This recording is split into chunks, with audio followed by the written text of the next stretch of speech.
और अब आगे बढ़ते हैं, बात कर लेते हैं राम पर मचे सियासी घमासान की।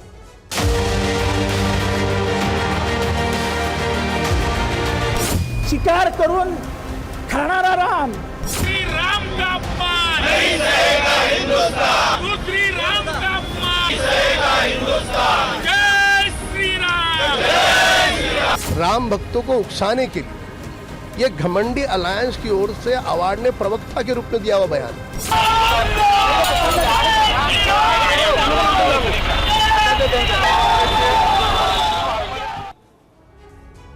22 जनवरी को राम मंदिर का उद्घाटन होना है, रामलला की प्राण प्रतिष्ठा होनी है, लेकिन उससे पहले राम मंदिर और रामलला को लेकर सियासत तेज हो गई है। ताजा मामला महाराष्ट्र का है, जब शरद पवार के करीबी नेता जितेंद्र आव्हाड ने भगवान राम को लेकर विवादित बयान दे दिया, जिसके बाद महाराष्ट्र में जबरदस्त बवाल हो गया है। बता दें आपको बड़ी खबर, जितेंद्र आव्हाड के बयान पर जबरदस्त बवाल हुआ है। मुंबई में सड़कों पर अब बीजेपी के कार्यकर्ता उतर आए हैं। घाटकोपर थाने के बाहर बीजेपी ने किस तरीके से प्रदर्शन किया, इन तस्वीरों में आप देखिए। आव्हाड के घर के बाहर भी जबरदस्त विरोध प्रदर्शन किया गया है। जितेंद्र आव्हाड के खिलाफ जमकर इस दौरान नारेबाजी की गई। जितेंद्र आव्हाड के विवादास्पद बयान के बाद बीजेपी पूरी तरह से हमलावर है जितेंद्र आव्हाड के खिलाफ और मुंबई के घाटकोपर पुलिस स्टेशन में एफआईआर दर्ज कराने की मांग को लेकर बीजेपी के तमाम कार्यकर्ता पहुंचे हुए हैं। तस्वीरें आपको दिखाते हैं, आप देखें यहाँ पर तमाम बीजेपी के जो कार्यकर्ता हैं वो नारेबाजी कर रहे हैं। जितेंद्र आव्हाड की जो तस्वीर है उसके ऊपर क्रॉस के निशान लगाए गए हैं और साथ में देखिए हाथों में भगवा झंडा लेकर पहुंचे तमाम कार्यकर्ता जितेंद्र आव्हाड के खिलाफ अपनी नाराजगी जता रहे हैं।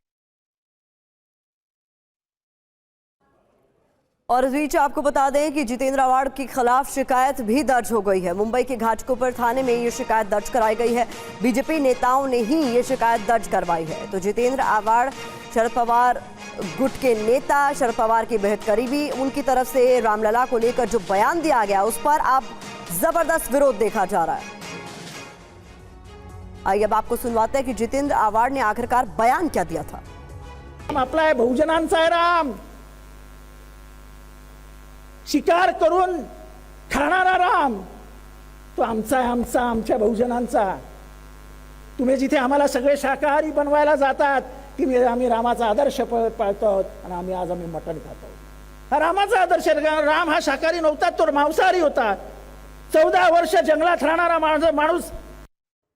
बीजेपी ने आव्हाड की गिरफ्तारी की मांग की है। इस बीच बड़ी खबर सामने आ रही है, जहां बीजेपी नेता राम कदम का आव्हाड पर हमला, राम भक्तों को उकसाने के लिए यह बयान दिया गया है। राम कदम की ओर से बात कही गई है, अपमान करने वालों का अहंकार नहीं टिकेगा, तुष्टीकरण की राजनीति की जा रही है। ये तमाम बातें बीजेपी नेता राम कदम ने कही। साथ में है राम कदम जी, आप लोग गिरफ्तारी की मांग कर रहे हैं लेकिन अभी तक एफआईआर हुई नहीं है, क्या डिमांड? नहीं, आव्हाड की गिरफ्तारी तो होके रही, उनकी गिरफ्तारी होना बिल्कुल सुनिश्चित है, क्योंकि जिस प्रकार का उन्होंने बयान दिया है, बेहुदा बयान दिया है जिसका कोई तर्क नहीं, तो उस कारण उनकी गिरफ्तारी होगी, उनके ऊपर एफआईआर भी दर्ज होगा। नहीं, सवाल ये उठता है कि जब आपने एक पत्र सीएम को लिखा कि मांसाहार बंद होना चाहिए, 22 जनवरी को उस पर रोक लगाई जानी चाहिए, उसके बाद ही उनका ये बयान आया है, तो क्या ये जानबूझकर दिया गया बयान है? नहीं, यह हिंदू समाज को उकसाने के लिए, राम भक्तों को उकसाने के लिए ये घमंडी अलायंस की ओर से आव्हाड ने प्रवक्ता के रूप में दिया हुआ बयान है। ये केवल शरद पवार गुट का बयान नहीं है, ये उद्धव गुट का भी बयान है, ये राहुल गुट का भी बयान है। तो आव्हाड जो बोल रहे हैं ये प्रवक्ता के रूप में बोल रहे हैं। इस पर जिस तरह से उनका बयान आया और उसके बाद अभी तक कोई माफी भी नहीं आई है, कोई बड़ा नेता इंडी गठबंधन का इस पर कोई सफाई भी नहीं दे रहा है, क्या ये 22 जनवरी के पहले माहौल खराब करने की कोशिश? अतीत की एक बात याद रहे कि त्रेता में भी रावण का अहंकार टिक नहीं पाया, चकनाचूर हुआ। द्वापार में भी दुर्योधन का अहंकार निस्सनाभूत हुआ। तो वर्तमान में भी इस प्रकार से देवी देवताओं का अपमान करने वाले जो लोग हैं उनका भी अहंकार की कोई लंबी आयु नहीं है। क्या ये वोट बैंक की पॉलिटिक्स है? पूरी तरह से ये अपीजमेंट पॉलिटिक्स है, वोट बैंक पॉलिटिक्स। क्या एफआईआर करवा रहे हैं? 100% करवा रहे हैं।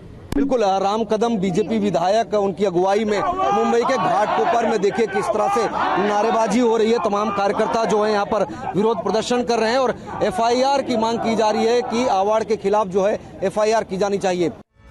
अवार्ड के बयान पर विवाद भी बढ़ गया है। अयोध्या में साधु संत नाराज है तो वीएचपी भी हमलावर है। वो 14 वर्ष तक जो वनवास में रहे, वहाँ सभी प्रकार के कंदमूल फल खाते थे। शास्त्र ही प्रमाण है। इसलिए जो जितेंद्र अवार्ड बोल रहे हैं कि एनसीपी के नेता कि भगवान राम 14 वर्ष वनवास में रहे तो वहाँ वो मांसाहारी थे, ये झूठ है, एकदम गलत है। और इसे झूठे आदमी को हमारे प्रभु के अपमान करने का और करने का कोई अधिकार नहीं है कि निकृष्ट यह विचार है। चाहे बिहार के शिक्षा मंत्री हों या इंडी गठबंधन के वो नेता जो सनातन को नेस्तनाबूद करने चले हों, और अब तो एनसीपी के नेता भी वीर शिवाजी की पावन धरा पर भी रह करके और भगवान राम के बारे में इस तरह की अभद्र टिप्पणी, उनको ऊपर कीचड़ उछालने का काम जिस तरह से किया है, बेहद शर्मनाक, चिंताजनक और घोर अपमानजनक है।